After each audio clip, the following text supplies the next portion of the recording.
Hi guys, welcome back to my channel. Today I'm gonna be reacting to some Reddit stories. I watch these kind of videos like all the time, so I wanted to try to do one myself. But the Reddit stories will be mental health related. So story number one, am I the asshole for divorcing during my husband's mental health crisis? Me, 38F, and husband, 38M, married since 2009, and we have a preteen daughter. Last 3 years have been really tough on us because of my husband's bad working conditions that started to affect his mental health. I noticed signs of burnout and depression and brought up these concerns regularly to him. He was very dismissive and refused to see his situation and refused therapy. He started becoming distant and often isolated himself and was regularly butting heads with our daughter. He eventually told me that he had met a woman at work. Their relationship was not, according to him, physical, but he was in love with her and felt that she was his soulmate and best friend.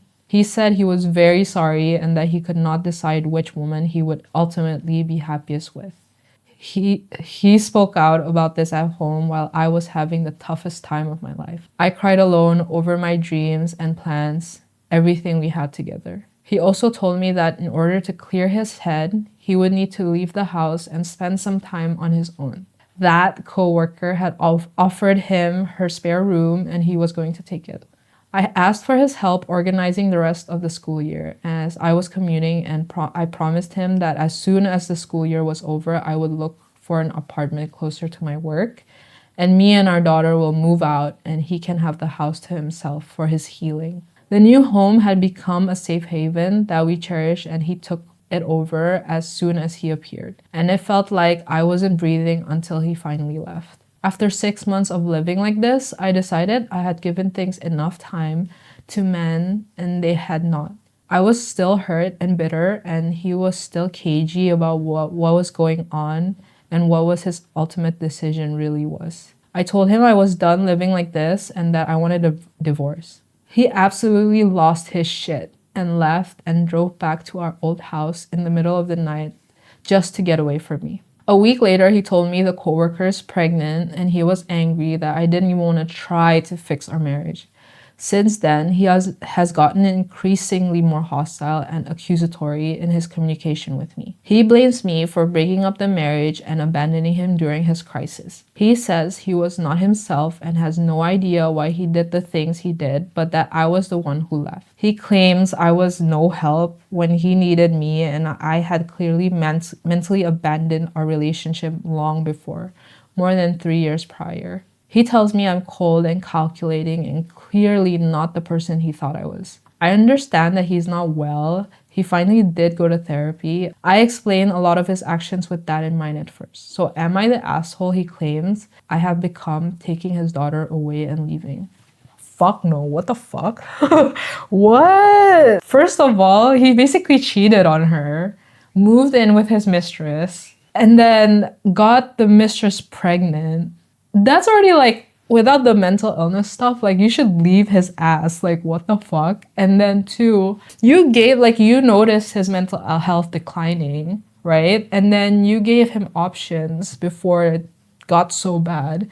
And he said no, so that's not your responsibility. Like, everyone's mental health is their own responsibility. And then on top of that, he fights with your daughter.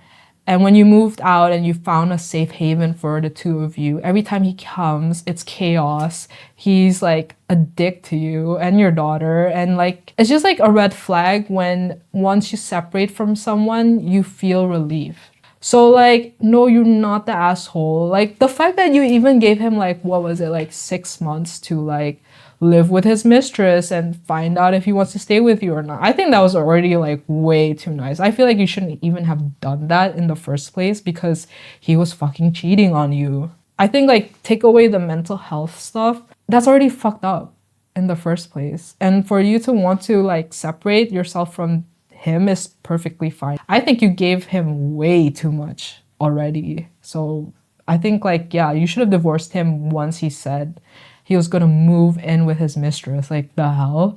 Like, you and your daughter is not like a choice between two things. Like, you guys are like a family.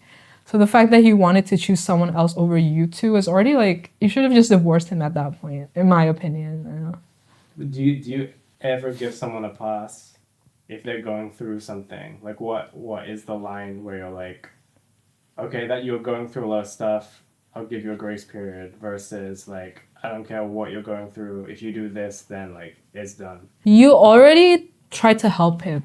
Like you pointed out that I think you're struggling with your mental health. Let's get you therapy. And he says no. I think at that point, like it's perfectly fine to think of your own interest. Because it's like one thing if someone's mentally ill and they're trying really hard, like they're getting treatments, they're getting admitted to the hospital, like they're doing everything and it's just not working. That's one thing, right? Are you trying? Are you trying to be accountable? And he has not been in any way. Do you think if you're in like the early stage, then maybe you're just not ready to get help? You know what I mean? Like maybe that comes later, but like if you're right in it, sometimes it's hard, like sometimes it's scary to do therapy and things like that. Well, if it's involving other people, like I think for me personally, it doesn't really matter.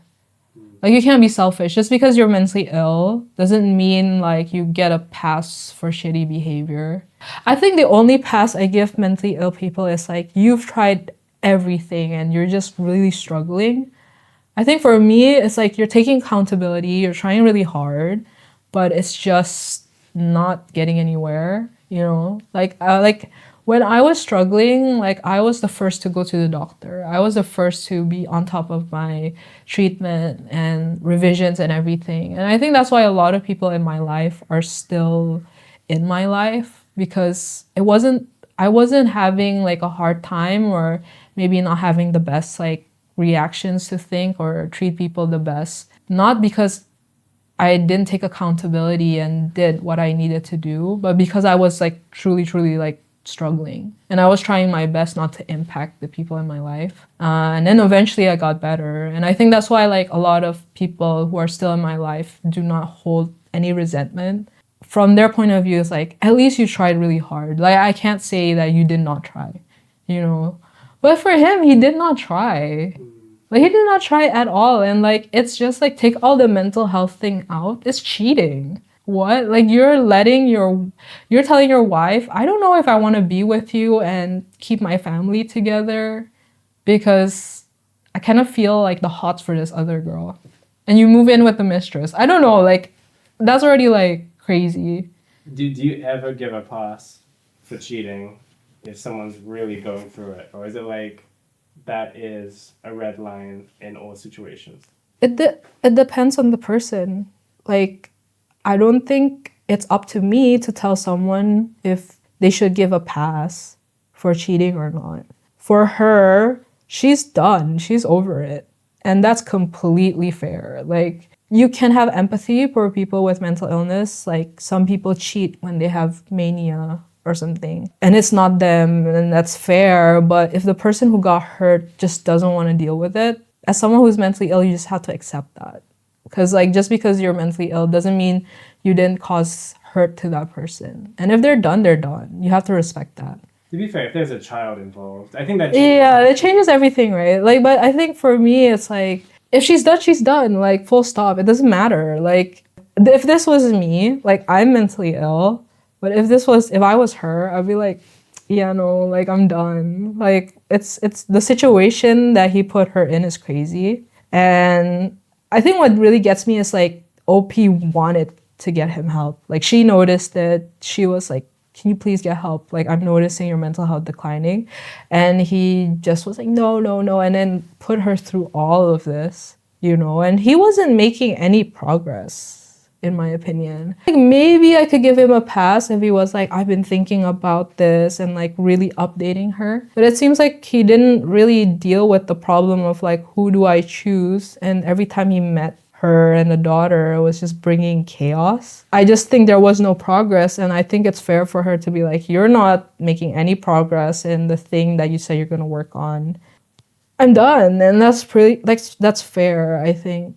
How long do you give it for someone to make progress? Like, is it like 6 months, or is it like I need to see something this week? I think for me, like, it needs to be like you're actively thinking about it. You know, I think when I was struggling, when I was misdiagnosed, before I got diagnosed with bipolar, like, I was always going to the doctor. I think that's the biggest thing. It's like I was always going to the doctor, I was going to therapy, I was getting treatments. You can't say I wasn't trying really hard to get better. But it seems to me he just got therapy after she decided to like end it. Like what? Like where was the progress? He wasn't communicating with her. It just seemed like he came over, caused chaos, left. I'm like, it's done. I think people have the right to put up boundaries and to not want to deal with your shit anymore, even if you have a mental illness. Fucking asshole. You're such a fucking asshole. What the like, isn't it crazy? Because like it's like for me, it's like if he wasn't in a bad mental health spot, like he's cheating openly, living with the mistress, like what? Like wasn't communicating on the progress or what he's decided to do. Like fuck that. No, like girl, you're not the asshole. Second story. Am I the asshole for agreeing that I picked my mentally ill mom over my healthy stepmother who raised me? My parents separated when I was a baby and shared custody of me until I, 17F, was 4. My mom was mentally ill and too unstable to be a custodial parent. So at 4, he got full custody of me and my mom had supervised visits with me 4 times a month. When I was 5, my dad met my stepmother. They got married fast, within 6 months, and I was told by both of them that she was my mom now, and I was to address her as that from now on. When I said I already have a mom, my stepmother told me she was crazy and dangerous, and I wasn't to talk about her like that anymore. And I had to use my mom's first name because I had a new mom now. Ooh. I was punished for not complying, and whenever I had a good visit with my mom, I was berated for being so happy about seeing that woman. I got into trouble all the time for homework and assignments I brought home from school, and if there was any writing about my mom, because they'd know from reading what I wrote that I was talking about my mom and not my stepmother. It got worse when my dad and stepmother had kids together. They would get mad at me for being such a bad influence and for not showing the proper respect to my stepmother in front of her children. My grandparents, aunt, and uncle on that side spoke up for me. They argued with my dad and stepmother over how I was treated and how wrong it was to punish me for loving my mom. My stepmother argued that it was for my best interest and that it was also crazy to expect her to tolerate being called by her name when my mom was on suicide attempt number 5 and had been hospitalized for the 10th time in a few short years and wasn't even stable enough to raise me. She said that stuff about my mom in front of me, which made the fight worse, and my grandparents were extra pissed about that. Whenever my extended family get cut off, I feel worse because I don't have trusted adults to rely on. My dad and stepmother cut all access to my mom's side of the family, and since she's still alive, but just sick, they can't get rights to me, and I don't remember how to contact them. I was too young the last time. I hate the two of them. I'll always hate them. My grandparents offered to take me off their hands a few times, but my dad always said no, and my stepmother would say I don't get to leave the house until I show her the respect and appreciation she deserves for being the mom who stepped up when my mom refused to get off the crazy train. There was a dinner a few nights ago for one of my half-siblings' birthdays with both their families, so I got to see my extended family. I came up in conversation and my stepmother and her family were saying how disrespectful I am, how awful it is that I chased after a deadbeat over my true mother. My dad's side defended me and said she hadn't earned any respect with the way she spoke to me and about my mom in front of me. Then someone on her side said I would pick my mentally ill mom over her, and that's wrong. I said yes, I would, and I'd do it again and again and again, and I said I didn't feel bad about it either. A fight broke out at the table, and my grandparents have somehow stopped me from getting everything taken away and a hugely strict punishment. My dad and stepmother won't shut up about awful I am for saying that. Am I the asshole? No. No, you're not the asshole. I mean, it's like she's still your mom, right? Like, just because she has a mental illness doesn't take that away. What did the I want to know what that old mentally ill mom did that was so bad. She probably didn't do anything bad, but she just was incapable of taking care of her. You know, if you have a mental illness, you're not at full capacity, right? But it doesn't take away her as the mom. Like even in her mental illness, she's still there and she's still present as the mom. For the stepmother and dad to try to like erase her, I would say it's one thing if the kid is fed up with the mentally ill mom and she doesn't want the mom to be in her life, then they can impose this what is it like they can impose the stepmother as a stand-in mom, but that's not the case, right? Like the mom is very much still there and the kid still wants the mom to be there, so the dad and the stepmom needs to like get off their high horse and let the kid have that relationship. I feel like the new mom maybe resents even having to raise that other kid. You know what it is? I think the dad has a certain perception of the mom, right? And then after they broke up and he met the new stepmother, the dad portrayed a really bad picture of the mom. You know, when you have a mentally ill loved one, usually you can kind of see like both sides, right? Especially if it's like someone really close to you. And it's not like the biological mom wants to be like this, right? Like mental illness is really hard to treat. And a lot of people, it takes a lot of years to get the right treatment, medication, get better. So it's not like she's doing something actively herself. You know, like she's just struggling, which you can't really blame anyone for going through. And does he have the right to separate with her? Yes, but I think because he has like a really bad personal relationship with the biological mom, and when he met the stepmom, I'm pretty sure he was like, yeah, she's crazy, like you'll definitely be better as a mom, da da da da da. And then I guess she's coming into the family and the relationship with the kid being like, yeah, I'm the good person. I'm going to replace that whack job and be a proper mom to you. But that's not fair to the kid because the kid still wants the mom in her life. And for them to be so insistent on erasing that from the kid's life, like it's just causing more damage. And I also think there is like a aspect of like ableism in this. I think the kid has more empathy and the dad's side of the family has more empathy and they kind of have a more nuanced like view on it, whereas the dad is probably like really ableist and found another ableist partner. I think maybe they're almost like conflating. Obviously, the mom wasn't in a mental state to take care of the kid. Yeah. They're almost saying she is just a bad person, as opposed to she has a condition that makes it hard for her to do what she was like supposed to do. Yeah, and that's why I think they're ableist. Because it's like they refuse to separate the person from the mental illness.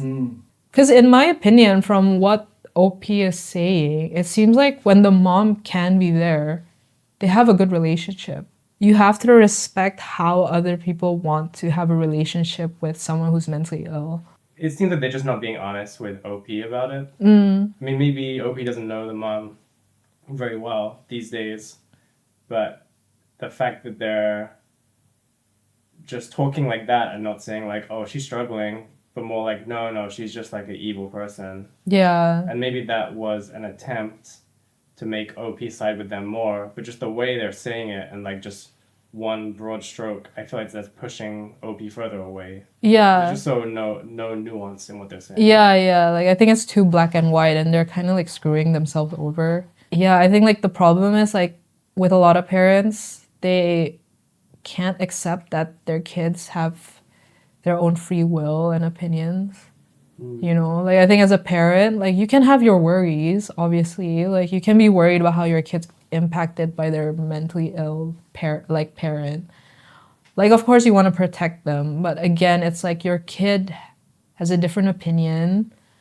They don't see the situation the same as you do, and you kind of have to just be there for them and like extend help when they ask or if they need to be protected.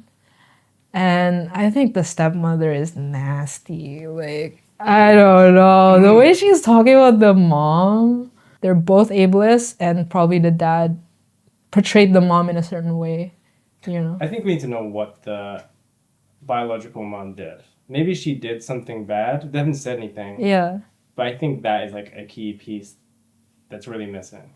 I don't think she did anything. Wait, my parents separated when I was a baby and shared custody of me until 17F was 4. My mom was mentally ill and too unstable to be custodial parent. So I think she's just like the capacity for her to be a present parent because of her mental illness is not there. So I don't even think she did anything in particular. Like, you know, before I got treatment for my bipolar, I was really unstable. Like, I couldn't take care of anyone or anything. Like, I had pets, but even then I had to rely on my family to make sure they get fed and everything, right? But again, it's like it doesn't mean she needs to be erased from the kid's life, right? Yeah, I wonder if the dad went through such a tough time with that, which is fair, Yeah.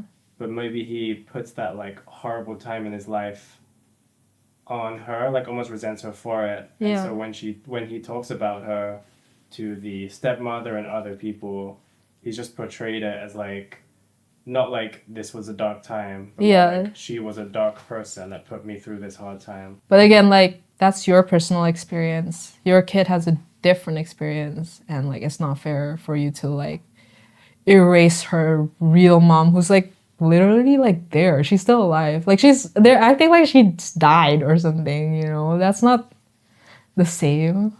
I think it's so fucked up for them to cut off family from her. Yeah, for me, like they're the villain in the story for sure. Like I get like dealing with a mentally ill person can be hard, but you can't control how other people want to have a relationship with someone who's mentally ill. Your kid is not a dumbass, you know? Like they know like how bad it is. If they still want her in their life, like yeah. So I think no, you're not the asshole, and like your dad and stepmother needs to be cut off. Like what the? Because like it makes me feel like what if the kid has like. There's also another aspect of like if one parent has a mental illness, the kid is very likely to get a mental illness too, right? There's like a genetic component to it. Yeah, What will happen if OP even just gets depression or something? Like that would like freak me out. Like, are they gonna treat me like this? Like, I don't know, man. They suck. I don't know. fucking bitch. Next story is my boyfriend is in a mental institution after I called the cops. Am I the asshole? I, 17F, have been with my boyfriend, 18M, for about a year. Throughout our relationship, he's often mentioned at least once a month. Sometimes he's kind, but other times he has mental breakdowns where he blames everything on me and says I'm the cause of his problems. When we argue, I usually apologize just to calm things down, but he often keeps attacking my character. This cycle has been draining, and recently I told him I wanted to break up. A big part of our relationship is that during arguments, he frequently threatens life if things don't go his way. Ooh, I don't like that. Because of this, I found myself constantly apologizing and convincing him to stay calm, even when I don't feel like I've done anything wrong. It's been emotionally exhausting and has felt manipulative at times. But I've been scared that if I didn't handle things just right, he might actually hurt himself. That fear has kept me in the relationship longer than I wanted. Today, after a few days of arguing and me being more distant in his messages, we're long distance. He said he was going to his father's house himself. He told me it was either he gets arrested or he ends his life, and he kept saying I was ruining his life At that point, I called the police. They later informed me that he agreed to go and is now in a mental institution. Now, I don't know how to feel. He hasn't contacted me since, and I'm left wondering if I made the right choice. I didn't want him to hurt himself, but I also worry that calling the cops might have made things worse. Will the institution actually help him, and was I wrong for taking that step? I genuinely just wanted to help, but I'm struggling with the guilt and confusion right now. No, you are not the asshole. Because honestly, like when someone wants to himself, like I think it's totally fair to call like the authorities for them, because like one, this is something I tell people all the time, like you're not trained for this. You're not trained for this. You don't have a whole ass degree or have any experience to deal with someone who's actively.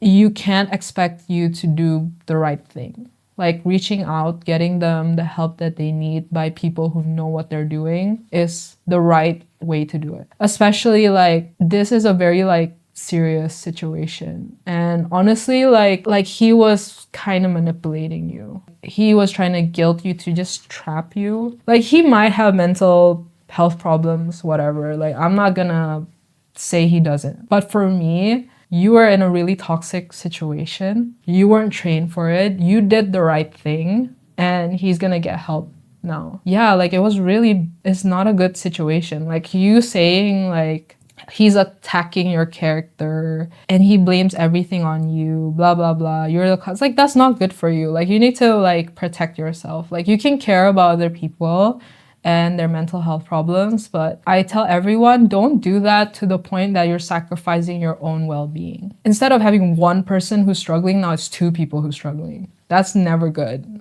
And you don't need to be in that situation. Because if he was actually, he needed to go to the hospital, honestly. I think it's tough when you're in a relationship because it's like in a normal relationship, you'll sort of like pick up your partner when they're down, right? And Yeah. that's sort of like that's expected. But when it goes to like this degree, it's like, okay, how much am I responsible for your well-being? Like if you're sad, I'll do what I can. But if you're, I don't know that that's on me, you know, like there's Yeah. gonna be a boundary somewhere. Yeah, I mean, like, I think, like, sometimes people go way too far in the other way. I want to be so understanding, be empathetic, be there for them.